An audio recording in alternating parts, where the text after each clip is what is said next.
ప్రేమికుడి వేధింపులు తట్టుకోలేని ఓ యువతి బలవన్మరణానికి పాల్పడింది. సూటీపోటీ మాటలతో తన్ను అవమానించాడని మనస్తాపం చెందిన యువతి ఆత్మహత్య చేసుకుంది. పెళ్లి చేసుకుంటానని యువతిని నమ్మించిన యువకుడు ఆ తర్వాత ప్లేటు ఫిరాయించడంతో ఆ యువతి తట్టుకోలేకపోయింది.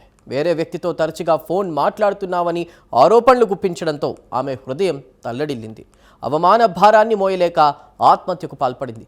ఈ దారుణ ఘటన హైదరాబాద్లోని తట్టి అన్నారం ప్రాంతంలో చోటు చేసుకుంది.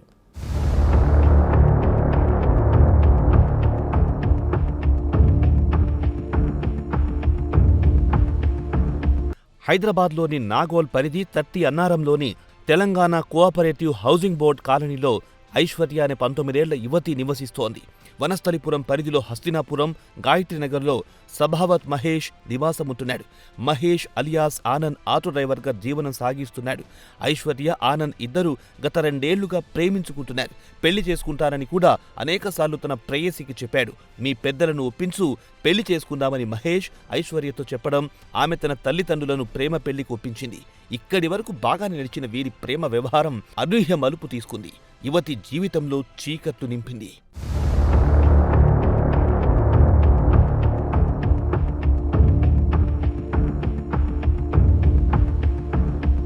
గత కొన్ని రోజులుగా మహేష్ ఐశ్వర్యను వేధించడం మొదలెట్టాడు. ఆమె వ్యక్తిత్వంపై అనుమానం వ్యక్తం చేస్తూ మానసికంగా వేధిస్తున్నాడు.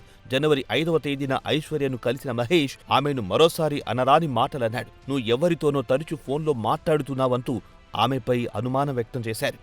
మహేష్ చేసిన ఈ ఆరోపణలు ఆమెను బాగా కలిచివేశాయి. తీవ్ర మనస్తాపం చెందిన ఐశ్వర్య వెంటనే పక్కనే ఉన్న ఓవర్ హెడ్ వాటర్ ట్యాంకీకి దూకింది. పైనుంచి దూకిన ఐశ్వర్యకు బలమైన గాయాలు కావడంతో ఆమెను వెంటనే నాగోల్లోని సుప్రజ ఆసుపత్రికి తరలించారు. మెరుగైన చికిత్స కోసం గాంధీ ఆసుపత్రికి తరలించారు. గాంధీ ఆసుపత్రిలో వైద్యులు చేసిన కృషి ఫలించలేదు. అప్పటికే ఆలస్యమయ్యింది. చికిత్స పొందుతూ జనవరి 7వ తేదీన ఉదయం ఐశ్వర్య చనిపోయింది. వెంటనే కేసు నమోదు చేసుకున్న పోలీసులు దర్యాప్తు చేపట్టి మహేష్ను అరెస్ట్ చేసి రిమాండ్కు తరలించారు.